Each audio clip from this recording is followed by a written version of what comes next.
The Southport killer was a figure that raised alarms long before the tragic attack. Multiple referrals to the counter-terrorism scheme highlighted a pattern of concerning behavior. Authorities had their eyes on him, yet somehow, he slipped through the cracks. It's alarming to think that despite these warnings, the system failed to intervene effectively. This raises critical questions about our approach to identifying and addressing potential threats.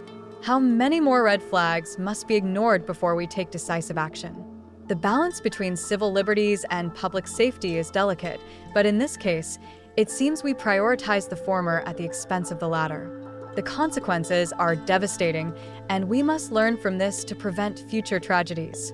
Southport killer Axel Rudakabana was referred to the government's counter-terrorism prevent program several times before the attack over his general obsession with violence, government sources have told the BBC.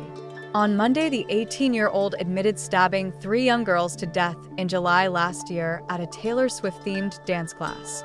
He also pleaded guilty to a range of charges, including the attempted murders of 8 children and 2 adults, producing a biological toxin, ricin, and the possession of an al-Qaeda training manual, a terror offense. Despite this, his case has never been treated as terror-related by police, as he did not appear to follow an ideology, such as Islamism or racial hatred, and instead appeared to be motivated by an interest in extreme violence. After he admitted his crimes, the Crown Prosecution Service, CPS, described him as a young man with a sickening and sustained interest in death and violence, and said he had shown no signs of remorse. Rudakabana was described as having a volatile character, anger issues, and was prone to act with violence. He attended the Range High School in Formby, where he began having problems with violence in Year 9. Fellow pupils remember him having an obsession with despotic figures including Genghis Khan and Adolf Hitler. He is also known to have accessed information about the IRA. Rudakabana was excluded from the school in October 2019, aged 13. After which he returned to the school in December 2019 with a hockey stick and assaulted a pupil, breaking their wrist. He had to be restrained by a teacher. After this, he attended the Acorn School, which provides specialist education for those with extra needs, and was then enrolled in Pressfield High School and Specialist College. He only attended 6th form there for a few days and was largely dealt with by home visits. The school would sometimes ask for police to attend when they visited. It was revealed last August he had an autism spectrum disorder diagnosis and had been unwilling to leave the house and communicate with family for a period of time. Rudakabana called Childline several times as a young teenager, eventually telling the service he was going to take a knife into school because of racial bullying. This was one of the incidents that led to him being excluded from Range High School. The NSBCC said Rudakabana's last call to Childline was sufficiently serious to breach a threshold, which led Childline to inform local authorities of its concerns in 2019.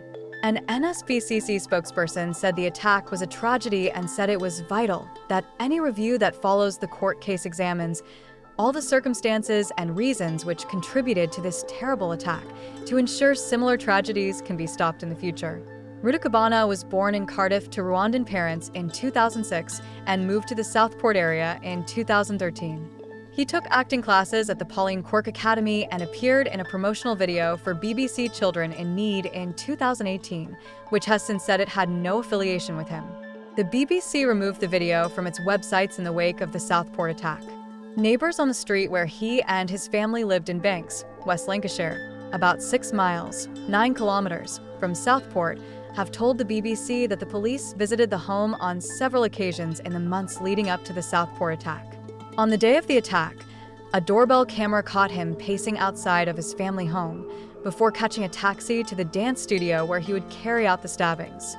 B.B. King, 6, Elsie Stankum, 7, and Alice De Silva Aguiar, 9, were all killed. Initially, not guilty pleas were entered for Rudakabana after he refused to speak during a hearing, but these changed to guilty on Monday, the first day of his trial. He is due to be sentenced on Thursday and is expected to be given a life sentence. However, he cannot be sentenced to a whole life term for his crimes because he is under the age of 21.